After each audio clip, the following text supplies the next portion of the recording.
ጤና ይስጥልን እንደምን አመሻችሁ ክቡራን ተመልካቾቻችን ከሰዓቱ ስፖርት ዜናዎች ጋር ሙሉጌታ ክፍሌ ነኝ።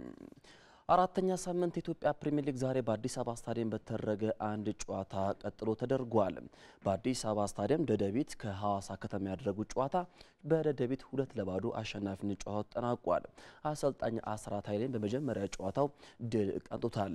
የደደቢት ሁለቱን የማሸነፊያ ጎሎች ደግሞ ዘንድሮ ዓመት ዳግም ክለቡን የተቀላቀለው አጥቂው ጌታነህ ከበደ ሁለቱንም ጎሎች ማስቆጠር ችሏል።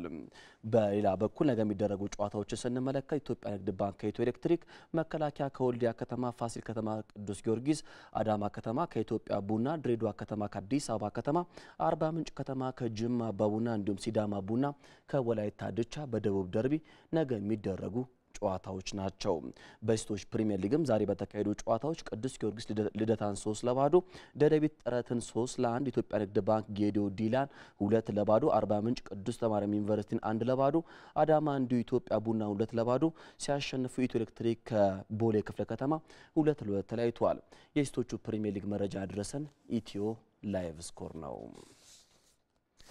የዓለም አቀፉ የአካል ጉዳተኞች ቀን ምክንያት በማድረግ የተዘጋጀው ሀገር አቀፍ የዊልቸር ቅርጫት ኳስ ውድድር ዛሬ ሲጠናቀቅ በሁለቱም ጾታዎች አዲስ አበባ አሸናፊ ሆነ። በፍጻሜ ጨዋታ ኦሮሚያን የገጠመው አዲስ አበባ 13-12 በማሸነፍ ሻምፒዮን ሆኗል። በሴቶቹም የአዲስ አበባ ዊልቸር ቅርጫት ኳስ ቡድን የደቡብ አቻውን 4-2 ተረቷል።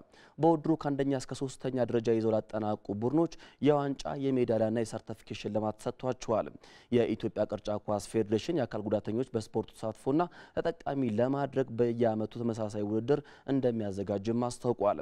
መረጃውን ያደረሰን የፌዴሬሽን ጽሕፈት ቤት ኃላፊ አቶ ይመር ኃይሌ ናቸው።